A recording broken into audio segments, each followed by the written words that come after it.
What is going on, guys? My name is Chaotic and welcome back to another Grand Theft Auto 5 video here on my channel. So early today, Rockstar Games announced the import and export update for GTA Online, which is due to be released later this month. If you guys want to find out all the information on this, there will of course be a link in the description to my previous video. Definitely go and check that out if you haven't done so already. But basically in this video, I'm going to be breaking down all the information, going over details like the location of the 60 car garage. That's right, this update is adding a 60 car garage in the game.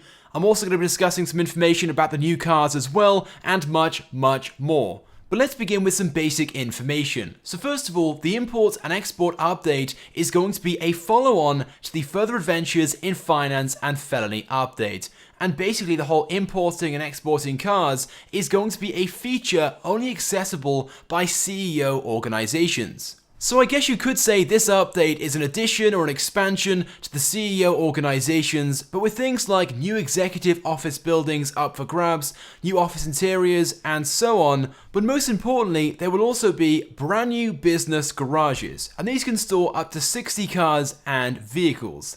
They will effectively be showrooms where you can store your stolen or imported cars.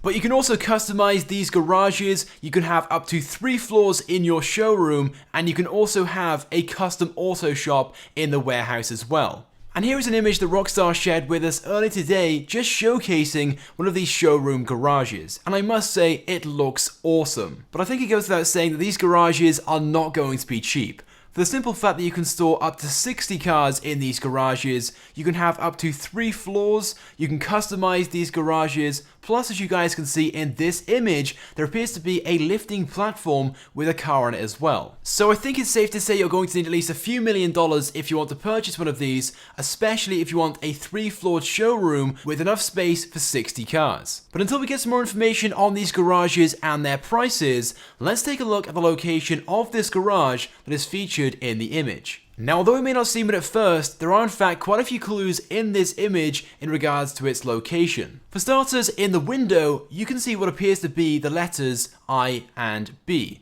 which might suggest this building is opposite the FIB building. Or at least, that's what I thought at first until I went into the game and took a look at the FIB building. And as you guys can see in the gameplay, the lettering on the building itself is very different to what you guys can see in the image. Now, although it's not very clear, the I kind of looks like a 1, so maybe it reads 1B. And if that's the case, it might be the floor number for your showroom and the location in the building. But another major clue also revealed in this image is what appears to be the scaffolding tower for a crane. But as it turns out, it's not actually for the crane, but instead an exterior lift. And there's only one building in GTA 5 which has an exterior lift or elevator, and that's the Arcadius Business Center. So by the looks of things then, the Arcadius Business Center is the location of this showroom or garage that is featured in the image. And as you guys can also clearly see in the image too, the room this is located in is round, just like some of the sections on the Arcadius building. Plus of course, the Arcadius Business Center is already a location where you can purchase a CEO office, which might also mean the other existing office building locations like the Maze Bank Tower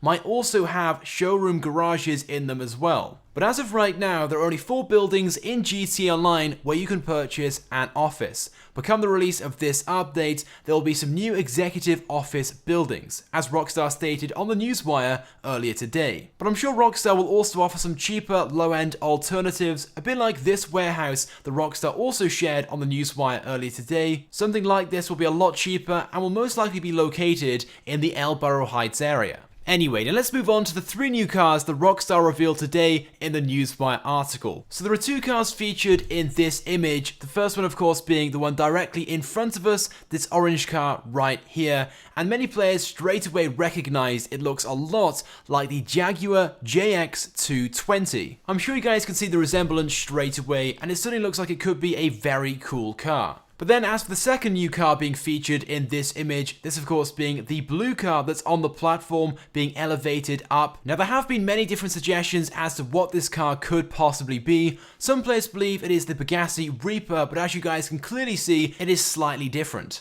but the rear end of the car definitely looks very similar to the Lamborghini Centauro, especially the lights and what appears to be the rear diffuser. But I've also seen a few suggestions from people saying that this car might also have taken inspiration from both the BMW i8 and the Lamborghini Huracan. You can definitely spot similarities between both of these cars, but as of right now we can't really be too sure. But moving on to the third and final new car that Rockstar has revealed so far from this update, this is exactly what it looks like, and I must say it looks extremely cool. So basically what this car is a ramp car. You can of course drive into cars, they'll drive straight over you and possibly be flipped. And I'm sure straight away many of you guys recognize this to have featured in the most recent Fast and Furious movie, Fast and Furious 6. Now the car that featured in Fast and Furious 6 was custom made for that movie, but I'm guessing this new car coming with the import and export update was inspired by that. Now these are the only 3 new cars Rockstar have revealed so far, but I'm sure there are plenty more on the way, which Rockstar might in fact tease next week on the Newswire and in a possible update trailer. Anyway, well, moving on to some more information then, Rockstar also shared this image on the Newswire earlier today, which as you guys can see features a player scouting out one of the vehicles which you can steal and take back to your garage or showroom. The car itself is a Pro-Gen Tyrus, but as you guys can see clearly, the car itself appears to already be customized, which might possibly suggest Rockstar is now going to add vehicles in the game which spawn in randomly around the map which are already customized. You can of course steal these and take them back to your garage or warehouse, but ideally these are the cars which you want to look out for because these cars will be worth the most amount of money. Not only are these cars high-end, but they're already pre-customized. Now one question which I'm sure many people are wondering about this update, are you able to steal these cars, these high-end, pre-customized vehicles, and take them back to your personal garage or your business garage and use these as personal vehicles? Now although Rockstar haven't stated anything about this as of yet, I am pretty certain that will not be allowed. I'm guessing these vehicles will be limited to just the CEO businesses, so you can steal them, you can take them back to your garage, and from there then you'll be able to sell them. But nothing else. You won't be able to drive around them in free mode, you won't be able to use them in races or anything like that. I could be wrong, but I am pretty sure that's what the case will be. Now one final thing I want to bring to your attention is that we may in fact receive a new business partner with this import and export feature. So just like Lamar is with lowriders and LJT is with bikers, it's possible that Simeon could be your business partner with the import and export update. Now this is only a theory, but seeing that Simeon already has an import and export business in GTA 5, plus a car dealership, it wouldn't surprise me if Rockstar implements something like this in the game. Anyway, well there we go guys, those are all the things we're currently aware of in regards to this update. I want to get your thoughts and feelings on all this information, and if you guys want to contribute anything, go ahead and leave a comment on this video as well. By the way guys, I am doing a huge giveaway this month. Right now you guys can get yourself a copy of Battlefield 1 completely for free. I'm giving away 10 copies this week. In the description there's a link, just go ahead and click that and you can enter this giveaway. It would also be greatly appreciated if you guys could also drop a like on the video as well, as it helps me out a lot. And if you have not subscribed to my YouTube channel, I recommend that you do, because I upload all the latest and the greatest Grand Theft Auto 5 content. So as always guys, thank you for watching, and I will see you guys next time.